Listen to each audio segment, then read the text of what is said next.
Zimbabwe's public transport system is honestly a mess. And the crazy part is that most people don't own cars, including myself.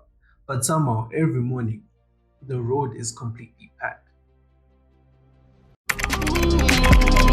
Ever since I caught you on that ice, you got no shit, no more.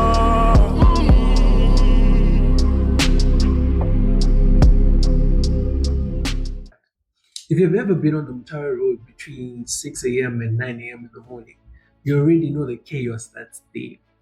Thousands of people trying to get into the CBD, basically using one main road. Entire suburbs such as Goromonzi, Simmer Park, and Damafos are all feeding in onto the same route.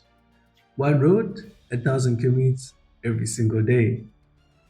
You'd expect like fixing it would be a priority, such as more roads, better planning, and reliable public transport. But that's not happening. And so today we're going to be talking about Zimbabwe's public transport system and why it feels so broken. If you don't have a car, and most people don't, you're relying on one thing, and that's kombis, privately owned minibuses that carry majority of people. They're not run by the government, which means the government has little control over them, in the sense whereby the price is unfixed.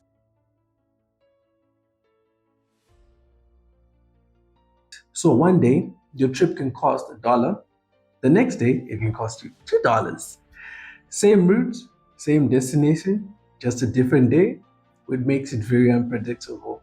Now that you think about it, if you're commuting every day to school, to work, to church, you could easily spend about $60 or more every single month just on transport. That's in a country whereby most people are earning less than $200 a month. So for some people, they're just working to afford to get to work. And I'm gonna let that sink in. And then there's the experience itself. Most combis are old, cramped, and poorly maintained. And most of them are always overcrowded, whereby an 18-seater, you'd find about 20 people inside. 20 is the least, but rather you'd find it overcrowded, whereby you'd have more than 20 people in that combi. Even the front seat is not safe on its own. In the seat whereby it's meant for two people, you'd normally see three people sitting there, and which makes it very uncomfortable. Besides comfortability on the combis, we're now talking about the safety on its own. That's one of like the biggest issue you face because drivers are often speeding, overtaking dangerously, trying to avoid police, trying to make more trips. On top of that, your driver could be either drunk or he can be on drugs. So which makes like the whole safety thing, it takes it out of the picture whereby it's not safe. And with its constant rush whereby which is leading with the constant rush where it's leading into so many accidents, like serious ones, and getting into a combi can feel like you're taking a risk. But for most people, there are no alternatives. Well, there are alternatives, kind of. Some of the alternatives is either you have the small taxis, which everyone knows them as Mushika-shikas, but they're even less regulated. Sometimes people are sitting in spaces that are not actually meant to be for passengers, such as you could sit in the middle of the car where the gearbox is, or you could be sitting in the trunk of the car where your luggage is supposed to be. But hey, there's nothing like safety with these things.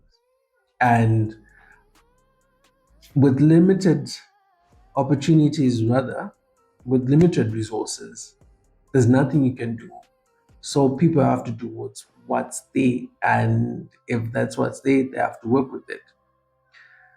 And if you're asking about the government on its own, yes, the government has kind of provided like public transport systems such as buses, but those often become overcrowded, reliable, poorly maintained, and they don't have like a set time.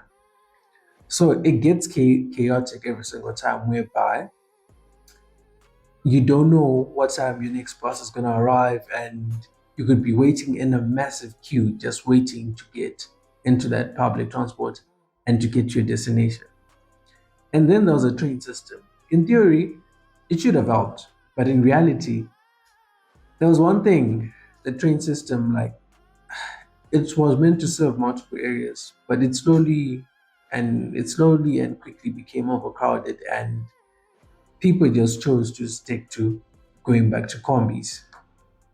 And then there's the roads themselves. Because even if you're having like a perfect transport system, it would still have to drive on the roads, whereby you're facing potholes everywhere, not small ones, like serious ones, the kind that are car damages, slow traffic, force drivers to swerve suddenly, and some of them have actually caused accidents on their own. During the rainy season, it gets worse. Some potholes fill up with water and it gets so packed with the water to the point whereby you can barely tell how deep it is and if it's a shallow one or not. So you don't know if you're seeing it or you're gonna see it too late. Drivers dodge them, combis swerve around them, traffic slows down, and even more. Sometimes it doesn't even feel like you're driving on a road.